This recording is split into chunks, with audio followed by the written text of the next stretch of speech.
Hello, Claudia. I mean, it's wonderful to be here with you today, and what a gorgeous set of offices here at Diageo.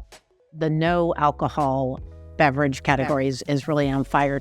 Do you think the growth of this category will continue at this sort of pace? I mean, what do you see as you look into the future?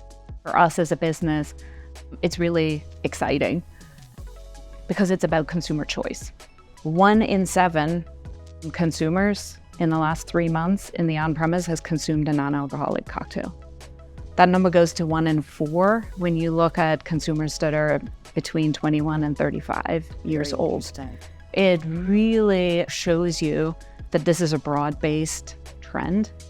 We also find that those consumers are consuming alcoholic cocktails and non-alcoholic cocktails. Our chief marketing officer calls them the flexitarians.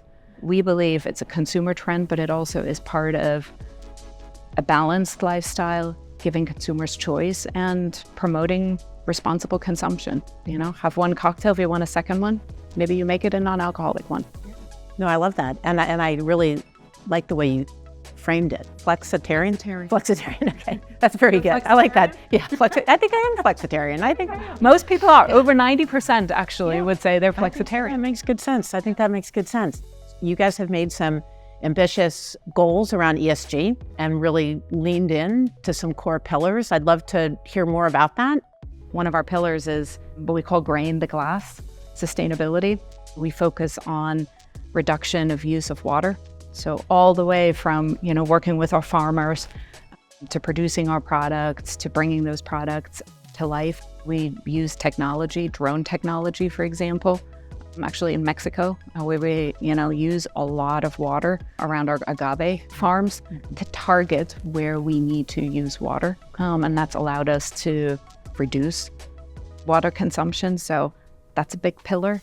I know, Claudia, that over your career and here in North America, you have driven amazing amounts of innovation, leveraging technology. Maybe you could just share with the group a little bit more about that. Yeah. It's the early version of AI to really target our marketing initiatives, to be hyper-local and really personalized. Right. So I'll give you an example. State of Texas, huge whiskey market. For us, huge market for Crown Royal and Bulleit Bourbon, 2 of our largest whiskey brands. When the team looked at who is consuming both brands in the state of Texas, it was really, really interesting down to the zip code level. Quite different footprints and quite different neighborhoods preferring one product over another. So what we were able to do is create that roadmap and then hyper-target media messages down to the zip code level.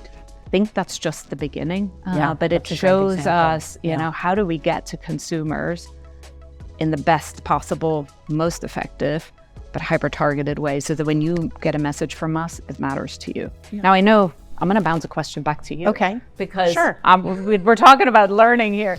We have a lot of data. We've invested in technologies to, explore that data. Translating that data into value creation is not easy. You actually need to build capabilities inside your business. How does BCG today advise clients on how to think about that? When we talk to our clients, there's 3 things that we think is really important, very simple things. The first is figure out what your highest leverage areas are, because it's expensive and you have to be focused in terms of where you're going to create the value. So look for the highest opportunity functions, processes, etc. Thing 1. Thing 2, invest in the enablement of your people, because the only way to sustain the competitive advantage is to be an organization that knows how to use the technology. And then the third piece is do it responsibly. So don't put the enterprise at risk. So do it at pace in terms of introduction of AI, but make sure you have the right governance and checks and balances so you don't hit a tripwire. I think the most effective organizations that are going to get it right are going to do all 3. Probably the biggest, most uncomfortable jumps have been the ones that I have grown the most. And those were international moves. Those were cross-functional moves.